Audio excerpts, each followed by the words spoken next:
कालापानीमा सेनाको उपस्थितिलाई अनुमोदन गराउने, आफ्नो पक्षमा अनुमोदन गराउने प्रयास हुन सक्छ। अब नागरिकता प्रकरणमा उसका स्वार्थ जोडिएका छन्। अब ज्वाइँलाई समेत नागरिकता दिन यहाँका दलहरू तयार भइरहेका छन्।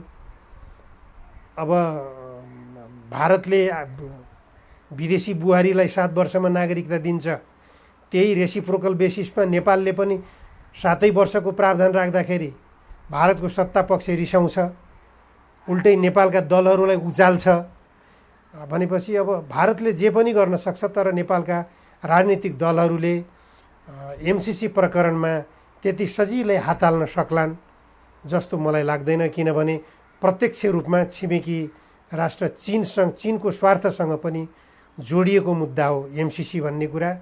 एमसिसी अमेरिकाको स्वार्थमा, भारतको स्वार्थमा होला, चीनको स्वार्थ विरुद्धमा लक्षित हुने भए हुनाले त्यो नेपालका राजनीतिक दलहरूले त्यति सजिलैसँग त्यसलाई भित्र्याउन सकिहाल्लान् जस्तो मलाई लाग्दैन।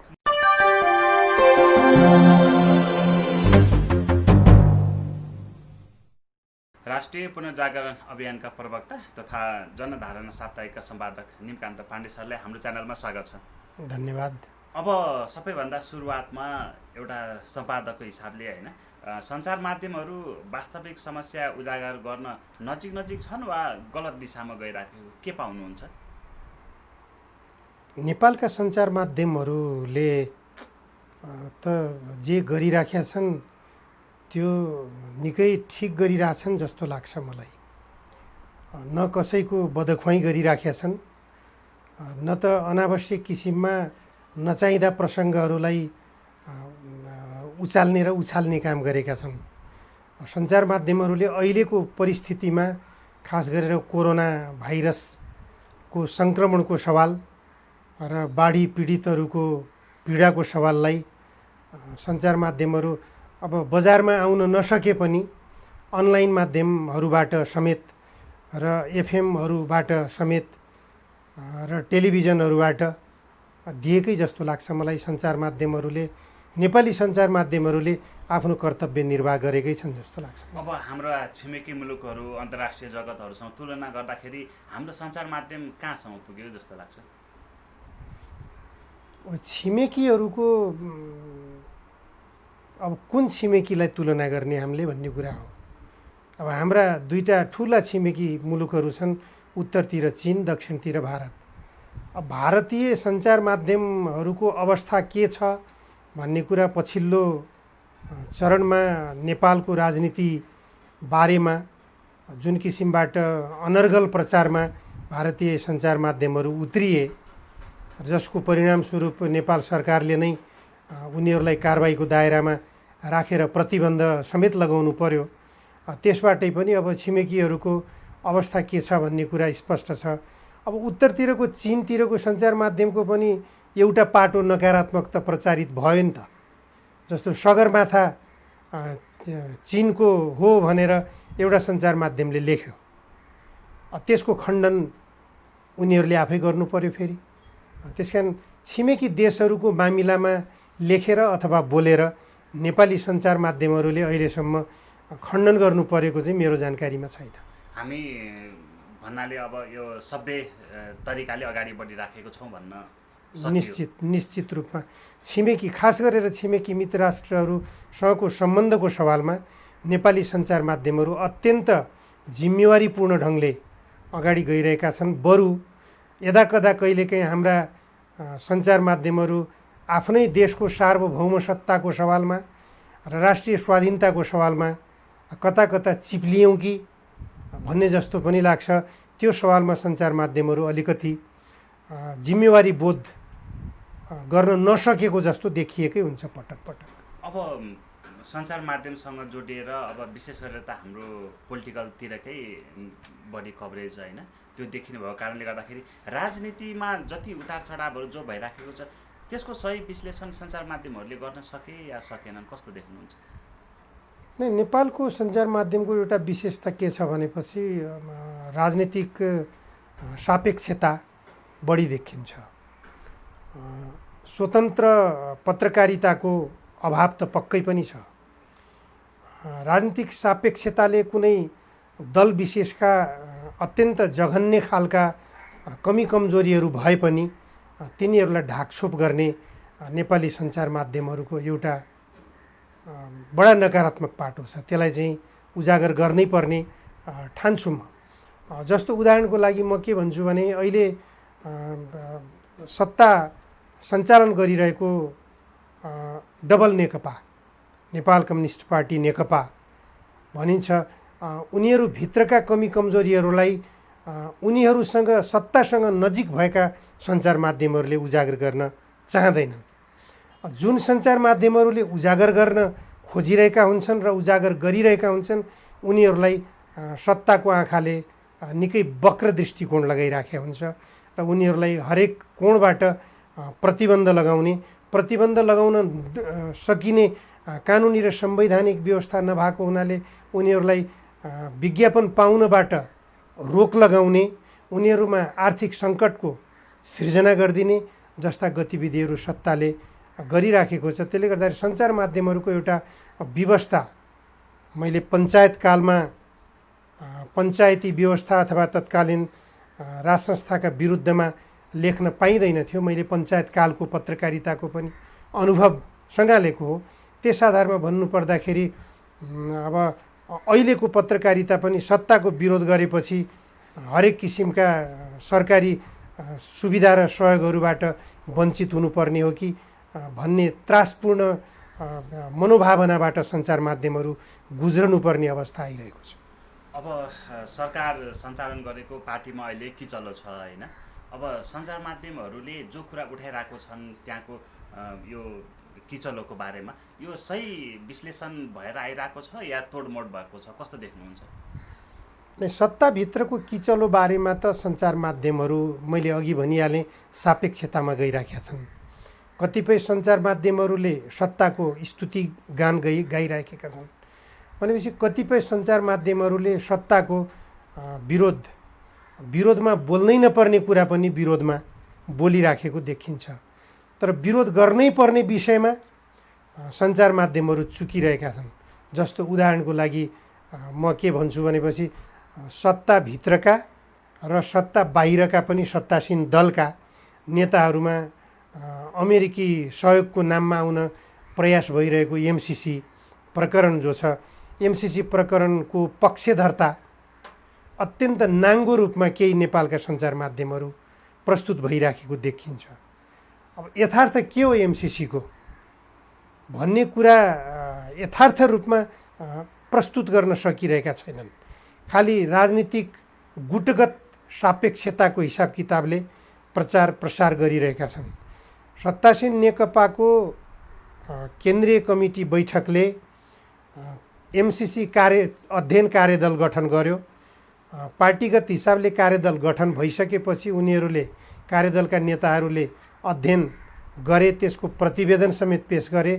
प्रतिवेदन पेश गरिसकेपछि त्यो प्रतिवेदन त पार्टीको सम्पत्तिको रूपमा पार्टीका नेताहरूले मान्नै पर्ने दस्तावेजको रूपमा रहनुपर्ने हो। तर त्यसलाई अत्यन्त नकारात्मक ढङ्गले प्रचार गर्दै गइराखेको अवस्था देखिन्छ। पार्टीभित्रकै नेता अथवा साथ भन्ने हो भने प्रधानमन्त्री केपी शर्मा ओली नै प्रतिवेदन के हो, प्रतिवेदनको हामीलाई कुनै मतलब छैन भन्ने खालको अभिव्यक्ति पनि उहाँले दिनुभयो। पार्टीको अध्यक्ष समेत भएको व्यक्तिले त्यसरी बोल्न हुन्थ्यो कि हुँदैन थियो? त्यसरी बोल्दाखेरि उहाँले ठिक बोल्नुभयो कि बेठिक बोल्नुभयो भन्नेतर्फ सञ्चार माध्यमहरूले सत्य कुरो त बोल्नु पर्यो नि त। पार्टीले दिएको निर्देशन विपरीत प्रधानमन्त्रीले बोल्न हुन्छ कि हुँदैन, यो कुरो सञ्चार माध्यमहरूले पनि निष्पक्ष ढङ्गले औल्याउन सक्नुपर्ने, त्यसमा सञ्चार माध्यमहरू चुकेकै देख्छु मैले। अब सरकारको यो होइन, सरकार चलाएको पार्टी अहिले आन्तरिक किचलोमा जाँदा जनजीवन चाहिँ कति असहज हुँदो रहेछ, कसरी हेर्नु भएको छ? जनजीवनमा त असजिलो त प्रष्टै रूपमा हुन्छ नि। अब सरकार सहज ढङ्गले गयो, जनपक्षीयताको हिसाबले शासन गर्दै गयो, लोकप्रिय शासन कायम गर्न सक्यो भनेपछि अब लोककल्याणकारी कार्यक्रमहरू लागू गर्न सक्यो भनेपछि जनजीवन स्वतः सहज हुने हो। अब सरकार त्यसतर्फ गइराखेको छैन। जनजीवनले अब कष्ट भोग्दै जानु परेको अवस्था त सर्वविदितै छ। अब जनताको विरोध होइन, त्यो जुलुसहरू, थुप्रै कारणहरू बुद्धिजीवीहरूले अभिव्यक्ति गरेको त्यो कुराहरू, ती धेरै कुराहरूले राष्ट्रिय स्तरका हाम्रा जो मुद्दाहरू थिए होइन, ती उठिरहेका थिए। अब ती कुराहरू ओझेलमा पर्दैछन् भनेर पनि चिन्ता व्यक्त गरिएको छ। अब ती सधैँभरि ओझेलमै पर्छन् या छेडी, कस्तो देख्नुहुन्छ? हेर्नुहोस्, राष्ट्रियताको मुद्दा र जनजीविकाको मुद्दा कहिले पनि ओझेलमा पर्दैनन्। केही समयको लागि सडकमा प्रस्तुत हुन नसक्नु बेग्लै कुरा हो। पञ्चायतकालमा पनि हामीले जनताका आवाज, जनताका जनजीविकाका कुराहरू, राष्ट्रियताका कुराहरू सडकमा गुन्जायमान गर्थ्यौँ। त्यो बेला दलविहीन अवस्था थियो। दलविहीन अवस्था हुँदाहुँदै पनि दलीय प्रतिनिधित्व गरेर प्रतिबन्धित अवस्थामा पनि हामी स्वयं सडकमा उत्रिँदाखेरि त्यो बेला हाम्रो आवाज जनताको बिचमा पुर्याउन हामीलाई कुनै कठिन थिएन। तर दुर्भाग्य भन्नुपर्छ, अहिले दलीय पद्धतिमा सञ्चालित व्यवस्था छ, त्यसमा पनि गणतन्त्र, लोकतन्त्र भनाउँदो गणतन्त्रको व्यवस्था छ। तर सडकमा जनताले आवाज उठाउन नपाउने परिस्थितिको सृजना गरिएको छ। 100-200 जना सडकमा जुलुस निकाल्न थाले भने उनीहरूका टाउकामा डन्डा बर्साउने, खुट्टा भाँचिहाल्ने, पानीका फोहराबाट उनीहरूलाई चाहिँ आतङ्कित बनाउने र दमन गर्ने काममा सत्ता पक्ष निर्लज्ज ढङ्गले लागिरहेको छ। यो कस्तो खालको लोकतन्त्र हो, कस्तो खालको गणतन्त्र हो? यो त मलाई लाग्छ अत्यन्तै निरङ्कुश व्यवस्थाभन्दा पनि निरङ्कुशतातिर अहिलेको सरकार गइरहेको छ। अब लज्जास्पद कुरा हो, सरकारको पक्षमा 50-60 जनाले सडकमा जुलुस निकाल्दाखेरि बहादुरीका साथ त्यो जुलुसलाई चाहिँ प्रोत्साहित गर्ने गरिराखेको छ सरकारले।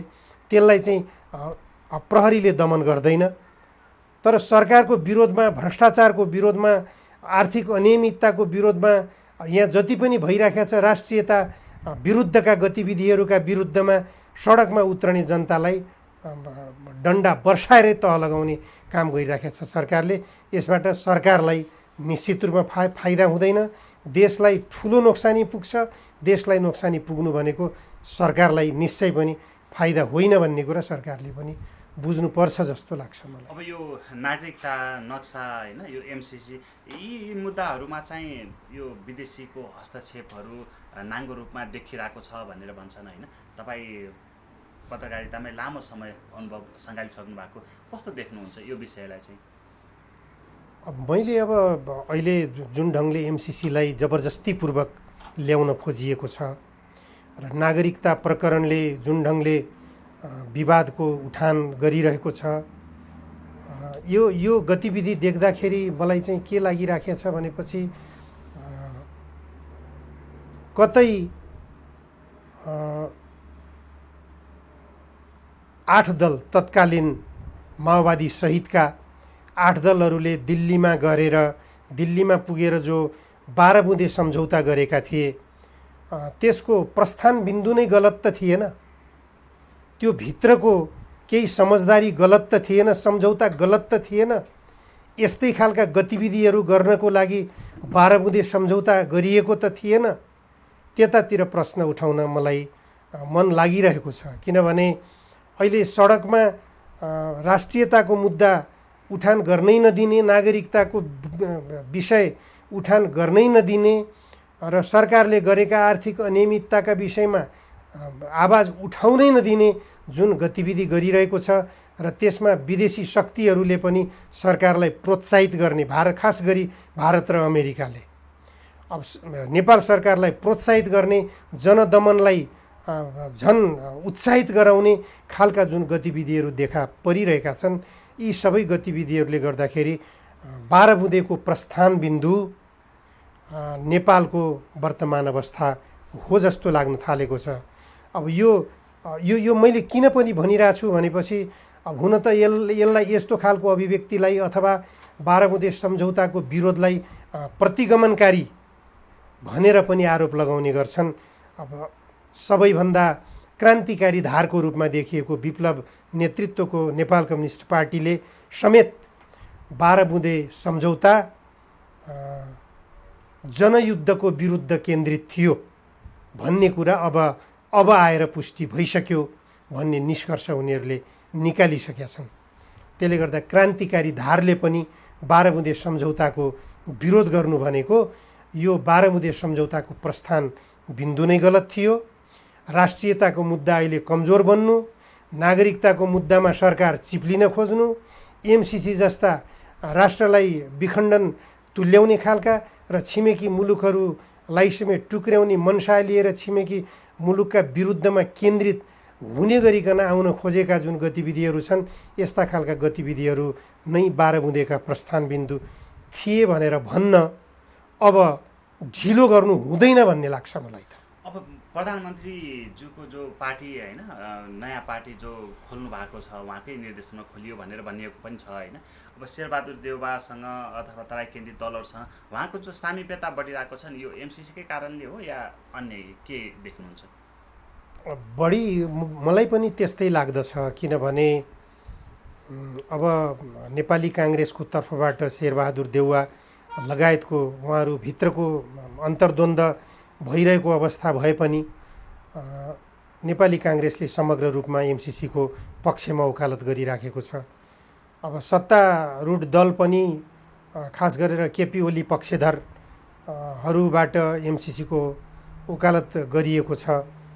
मधेस केन्द्रित दल भनौँ अहिले जनता समाजवादी भनेर एकीकृत हुन पुगेका छन्। हुन त त्यसमा मधेसी नेताहरू मात्र नभएर पहाडी मुलुकका पनि जोडिन पुगेका छन् र उनीहरूको अलिकति राष्ट्रियतालाई हेर्ने दृष्टिकोण पनि अलि फरक तरिकाले व्याख्या विश्लेषणमा आइराखेको अवस्था छ। तथापि एमसिसीको सवालमा उनीहरूमा पनि अहिलेको सत्तासीन दलको केपी ओली गुट भन्छु म, केपी ओली गुटसँग कुरा मिलिरहेको अवस्था छ। त्यसले गर्दा यो सम्भावनालाई पनि अस्वीकार गरिहाल्न सकिने अवस्था म देख्दिनँ। अब प्रधानमन्त्रीको होइन अहिले जो विवादहरू चर्किराखेको छ, एक हप्ताको थाई समितिको यो बैठक पनि टर्या छ, यसले चाहिँ के माहौल सिर्जना गर्छ अब चाहिँ? फेरि पनि टर्छ, यो त कुनै ठुलो कुरो होइन। मैले त्यो महाकाली सन्धिताका म पनि एमाले पार्टीको सदस्य थिएँ, एमाले पार्टीको कार्यकर्ता थिएँ, एमाले पार्टीकै मुखपत्रको रूपमा अथवा भनौँ नेपाली एमाले पार्टीसँगै निकट रहेर पत्रिका चलाउँथेँ, पत्रकारिता गर्थेँ। जनधारणाले त्यति बेला एमालेकै पक्षधरता लिएर लेख्ने गर्दथ्यो र त्यो बेला भएको महाकाली सन्धिमा एमालेको केन्द्रीय कमिटी बैठकले लिएको निर्णायक घटनालाई सम्झिँदा आश्चर्य लाग्छ मलाई। जम्मा 33 सदस्यीय केन्द्रीय कमिटी थियो। त्यो बेला 15 र 16 13वटा बैठकसम्म 15 र 16 जना महाकाली सन्धिको विपक्षमा, 15 जना महाकाली सन्धिको पक्षमा भइराख्दासम्म त्यो बैठकलाई माइन्युट गरिएन, उठ्यो, त्यसै बैठक उठिराख्यो। अन्ततः ईश्वर पोखरेल केन्द्रीय कमिटीका सदस्य इन्डियामा हुनुहुन्थ्यो त्यति बेला। कलकत्ताबाट ईश्वर पोखरेललाई बोलाइयो, उहाँलाई बोलाएर महाकाली सन्धिको पक्षमा राखियो। 16 पुग्यो। अनि एउटा समझदारी केन्द्रीय कमिटीमा एउटा गजबको समझदारी के गरियो भने एकजना अब तत्कालीन के अरे अध्यक्ष पार्टीका मनमोहन अधिकारी बिरामी भएर अस्पतालमा भर्ना हुनुभएको थियो। उहाँ मतदान गर्न आउने अवस्थामा हुनुहुन्न थियो, तर उहाँको मत कतातिर भन्ने कुरो बुझ्न सकिन्थ्यो। तर उहाँको सट्टामा वैकल्पिक सदस्यले मतदान गर्ने, अध्यक्षको मतको प्रयोग वैकल्पिक सदस्यले गर्ने। अब वैकल्पिक सदस्य कसले गर्ने त भन्ने कुरामा एउटा जाली निर्णय गरियो त्यहाँ। जाली निर्णय के त भनेपछि अब उनीहरू भित्रको षड्यन्त्र त्यहाँनिर आयो कि अल्फाबेटिकल्ली पहिलो अक्षर भनेर आउँदाखेरि देवराज घिमिरे पर्नुभयो। डीबाट आउने देवराज घिमिरे आउनुभयो। देवराज घिमिरे पहिलेदेखि महाकाली सन्धिको पक्षमा वक्तव्यबाजी गर्दै आउनुभएको थियो। त्यसले गर्दा 17 र 16 पुग्यो। हेर्नुहोस्, 17 र 16 पुग्दा बित्तिकै मध्यरातमा निर्णय गरियो अनि संसदमा गएर महाकाली सन्धिलाई पास गरियो। ठ्याक्कै आधा आधा थियो। एमसिसीलाई पनि त्यस्तै गराउने प्रयास भइराखेको छ। जबसम्म केपी ओलीजीले आफ्नो पक्षमा अर्थात् एमसिसीको पक्षमा स्थायी कमिटीमा बहुमत बनाउन सक्नुहुन्न, तबसम्म यो स्थायी कमिटीको बैठकको निर्णय माइन्युटिङ हुँदैन। अब अहिले सुनवाईमा भारतीय पक्षहरू एकदमै गुप्त रूपमा होइन भेटघाटमा अलि बाक्लो भेटघाटमा लागिरहेको भन्ने सुनिन्छ। त्यो पुग्ला यो सङ्ख्या के को लागि? एमसिसीको लागि होइन। अब भारत पक्ष दौडधुप गर्दैमा पुगिहाल्ला भन्ने कुरो चाहिँ हुँदैन। तर यो दौडधुप जो भन्ने सञ्चार माध्यमहरूमा जो आइरहेको छ नि, यो दौडधुप चाहिँ के का लागि वास्तवमा? अब यो दौडधुप त पक्कै पनि अब भारतले नौटङ्की देखाइराखेको छ भन्ने कुरो म त के देख्छु भने अब चीनका राजदूतले फुट्नै आँटेको सत्तासीन नेकपालाई जुटाए भनेर प्रचार गरियो। चिनिया राजदूतलाई प्रधानमन्त्री केपी ओलीसँग जोडेर अत्यन्त अमानवीय तरिकाले प्रचार गर्ने पनि काम गरे भारतीय सञ्चार माध्यमले। अब त्यो नौटङ्की हो भन्छु म। अब चीनका राजदूतले यदि त्यो गरेकै हुन् भने पनि फुट्न आँटेको पार्टीलाई जुटाउने काम गरे, राम्रो गरिन् भनौँ। कमसेकम फुटाउने प्रयास त छैन, जुटाउने प्रयास रहेछ। अब भारतीय पक्ष जुटाउन कहिले पनि आएन, जहिले पनि फुटाउन आयो आफ्नो स्वार्थको निम्ति, जुटाउन पनि खोज्ला। अहिलेको दौडधुप भारतले गरिरहेको एमसिसीको लागि मात्रै नभएर कालापानीमा सेनाको उपस्थितिलाई अनुमोदन गराउने, आफ्नो पक्षमा अनुमोदन गराउने प्रयास हुन सक्छ। अब नागरिकता प्रकरणमा उसका स्वार्थ जोडिएका छन्। अब ज्वाइँलाई समेत नागरिकता दिन यहाँका दलहरू तयार भइरहेका छन्। अब भारतले विदेशी बुहारीलाई 7 वर्षमा नागरिकता दिन्छ, त्यही रेसिप्रोकल बेसिसमा नेपालले पनि 7 वर्षको प्रावधान राख्दाखेरि भारतको सत्ता पक्ष रिसाउँछ, उल्टै नेपालका दलहरूलाई उचाल्छ भनेपछि अब भारतले जे पनि गर्न सक्छ। तर नेपालका राजनीतिक दलहरूले एमसिसी प्रकरणमा त्यति सजिलै हात हाल्न सक्लान् जस्तो मलाई लाग्दैन। किनभने प्रत्यक्ष रूपमा छिमेकी राष्ट्र चीनको स्वार्थसँग पनि जोडिएको मुद्दा हो एमसिसी भन्ने कुरा। एमसिसी अमेरिकाको स्वार्थमा, भारतको स्वार्थमा होला, चीनको स्वार्थ विरुद्धमा लक्षित हुने भए हुनाले त्यो नेपालका राजनीतिक दलहरूले त्यति सजिलैसँग त्यसलाई भित्र्याउन सकिहाल्लान् जस्तो मलाई लाग्दैन। म एउटा अर्को कुरा पनि जोडिहालेँ होइन। यो हाम्रो सरिता गिरी प्रकरणको विषयमा धेरै कुराहरू उठ्यो, राष्ट्रिय हित विपरीतमा बोल्नुभयो भन्ने कुराहरू पनि आयो होइन। उहाँले भर्खरै सर्वोच्च अदालतमा आफ्नो गुमेको पदको विरुद्ध त्यो विषयमा चाहिँ मुद्दा हाल्नु भएको छ। अब उहाँलाई चाहिँ यति हिम्मत, साहस उहाँ सही भएर हो या फेरि ब्याकअप के देख्नुहुन्छ? सम्भावना जे पनि हुन्छ त्यसमा अब सर्वोच्च अदालतले त्यो निर्णय दिन सक्छ। अभिव्यक्ति स्वतन्त्रताको कुरामा नेपालको संविधानले सरिता गिरीलाई अङ्कुश लगाउन सक्दैन। सरिता गिरीले एउटा मुद्दामा जे बोलिन् त्यसमै उनको राष्ट्रियताप्रतिको भावना प्रतिकूल हो भन्ने कुरा चाहिँ निर्णयमै पुगिहाल्न उपयुक्त हो जस्तो लाग्दैन। एमसिसीको पक्षधर्ता नेपालको राष्ट्रियता प्रतिकूल छ नि त। केपी ओलीलाई किन त्यो विधान आकर्षित नहुने अथवा जुन दलीय विधान लागू भयो त्यो दलीय विधान केपी ओलीको हकमा किन लागू नहुने? नागरिकता प्रकरणमा अहिले जो मधेस केन्द्रित दल अथवा जनता समाजवादी दलका नेताहरूले जो बोलिराखेका छन्, विदेशी ज्वाइँलाई नागरिकता दिने कुरामा उनीहरूले जो अडान लिइरहेका छन् त्यो राष्ट्रियताको भावना प्रतिकूल छैन र उनीहरूलाई किन कारबाही नगर्ने? त्यसकारण सरिता गिरीले भोलि कथम कदाचित कालापानीबाट भारतीय सेना फिर्ता गराऊ भनेर बोलिन् भने उनको हकमा राष्ट्रियताको मुद्दा के हुन्छ? बोल्न सक्छिन् नि त। उनी नेपाली बुहारी हुन् नि त, नेपाली नागरिक हुन् नि त। नेपाली भूमि लिम्पियाधुरा नक्सामा राखियो, नक्सामा राखेर बस उपर खुट्टी लगाएर पुग्यो। त्यहाँबाट भारतीय सेना फिर्ता गर्ने कुटनीतिक पहल खोइ कहाँ गऱ्यो नेपाल सरकारले कुटनीतिक पहल? यो दौडधुप त्यही पहललाई रोक्न पनि हुन सक्छ जस्तो निश्चित रूपमा त्यो पनि हो। अब एकातिर गोरखपुरमा विद्युत भण्डारण गृह निर्माणको निम्ति अमेरिकाले दिन खोजेको 50 अरब रुपियाँ लगानी गर्न खोज्ने, त्यो कसको स्वार्थको लागि?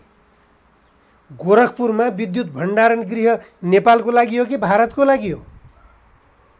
नेपाललाई विद्युत पुर्याउन सकिया छैन। नेपालमा विद्युत उत्पादन गरेर भारतमा स्टोरेज गर्नको लागि भारतको गोरखपुरमा विद्युत भण्डारण गृह किन बनाउनु पर्यो अहिले? पहिले नेपाललाई पुर्याउने विद्युत त उत्पादन गरेर देखाऊ, त्यसपछि बेच्ने धारणा बनाऊ न तिमीले। अब म अन्ततिर पनि छु होइन, सरकार आफ्नो बाटोमै छ वा त्यो पटरीबाट निस्किसक्यो, कस्तो पाउनु भएको छ? कतैबाट पनि आफ्नो बाटोमा छैन नि। कुन कोणबाट सरकारलाई आफ्नो बाटोमा देख्नुहुन्छ? कम्युनिस्ट पार्टी भनेर नेपाली जनताले किन मत दिया हुन्? यस्तै काम गर्नको लागि। प्रधानमन्त्रीको कुर्सीमा त हिजो सूर्यबहादुर थापा पनि बसेका थिए, लोकेन्द्रबहादुर चन्द पनि बसेका थिए, मरिजमान सिंह पनि बसेका थिए, केपी ओलीको जस्तै सत्ताको हालिमुहाली ज्ञानेन्द्रले पनि गरेका थिए, वीरेन्द्रले पनि गरेका थिए। सत्तामा बस्नु मात्रै ठुलो कुरो हो भने त राम्रो गरेका छन्। राष्ट्रपतिबाट जे चाह्यो त्यसैमा चाहिँ लालमोहर ठोक्काउन सक्ने हिसाब किताबले केपी ओलीले म त देशको कार्यकारी प्रधानमन्त्री भनेर मात्रै भएन नि। नेपालको राष्ट्रियताको हितमा के काम गर्न सकेँ? नक्सा जारी गरेँ। बहादुरी हो? के बहादुरी हो? नाकाबन्दीको विरुद्धमा अडान लिया थिएँ मैले। के अडान लियौ तिमीले? वैकल्पिक स्रोत खोइ। भोलि फेरि भारतले नाकाबन्दी लगाइदियो भने तिमीले नेपाललाई आत्मनिर्भर बनाउने बाटो खोल्यौ? खोइ तिमीले देशभित्र उत्खननका प्रयासहरू गर्या? खोइ पेट्रोलियम पदार्थका उत्खननहरू गर्या? खोइ चीनतिरको वैकल्पिक आवागमनको बाटो खोल्या? खोइ चीनबाट पेट्रोलियम पदार्थ भित्र्याउने प्रयास गर्दा गर्दै किन रोकियो? किन रोक्यौ? होइन, अझ भारतबाटै पेट्रोलियम पदार्थमा नेपाललाई डिपेन्डेन्ट बनाउनको लागि, भारत परस्त बनाउनको लागि अझ त्यो के अरे त्यो अम्लेखगञ्जसम्म पाइपलाइन ओछ्याइयो। के को लागि? चीनबाट पेट्रोलियम पदार्थ ल्याउनको लागि। यही हो राष्ट्रिय स्वाधीनताको चिन्तन? अनि ट्र्याकभित्र छु भन्ने? नेपाली जनतालाई के कुरामा, घोषणापत्रमा के कुरा आश्वासन दिएर मत प्राप्त गर्यौ र 2/3 नजिक पुग्यौ? आज के गरिरहेका छौ? त्यो त आत्मसमीक्षा गर्नु पर्यो नि त नेताहरूले। कम्युनिस्ट पार्टीले लिनुपर्ने कुनै पनि एजेन्डामा अहिलेको सरकार गइरहेको छ कि छैन? कमसे कम पनि राष्ट्रियताको मुद्दामा त जाऊ। राष्ट्रिय अर्थतन्त्रलाई आत्मनिर्भर बनाउने मुद्दामा त जाऊ। नेपाली जनतालाई तिमी जनवाद दिन सक्दैनौ, नेपाली जनतालाई तिमी समाजवाद दिन सक्दैनौ, तर नेपाली जनतालाई आत्मनिर्भर बनाउने प्रयास त गर। नेपालका 7वटै प्रदेशमा कमसे कम रासायनिक मलका एक-एकवटा कारखानाहरू त खोलेर देखाऊ। कृषि प्रधान मुलुक हो, कृषिमा आत्मनिर्भर बनाएर त देखाऊ। विदेशबाट युवाहरू ओहिरिरहेका छन् अहिले देशभित्र कृषि कार्यक्रमहरू लागू गरेर ती विदेशबाट ओहिरिएका युवाहरूलाई कृषि कार्यक्रमहरूमा रोजगारी सृजना गरेर त देखाऊ। खोइ ट्र्याक। युवाहरूलाई जबसम्म तिमीले रोजगारी सृजना गर्ने भावनाका साथ काम गर्न सक्दैनौ तबसम्म देशलाई आत्मनिर्भर तुल्याउन सक्दैनौ। कृषि उत्पादनमा तिमीले वृद्धि गर्न सक्दैनौ तबसम्म तिमीले नेपाललाई कृषिमा आत्मनिर्भर बनाउन सक्दैनौ। तबसम्म तिम्रा बकमफुसे नारा हुन्। जतिसुकै नाराबाजी गरे पनि तिम्रो नारालाई नेपाली जनताले पत्याउने छैनन्। अर्को पटकको निर्वाचनमा के नारा लिएर चुनावमा जाने हो, आजैबाट योजना बनाउँदा हुन्छ। म त प्रष्ट रूपमा त्यो देखिरहेको छु। हस्, आफ्नो महत्त्वपूर्ण समय र विचार राखिदिनु त्यसको लागि सरलाई धेरै धेरै धन्यवाद। तपाईँलाई पनि धन्यवाद। डाँफे टिभी टिमलाई पनि मेरा विचारहरू राख्न दिनुभएकोमा धेरै धेरै धन्यवाद।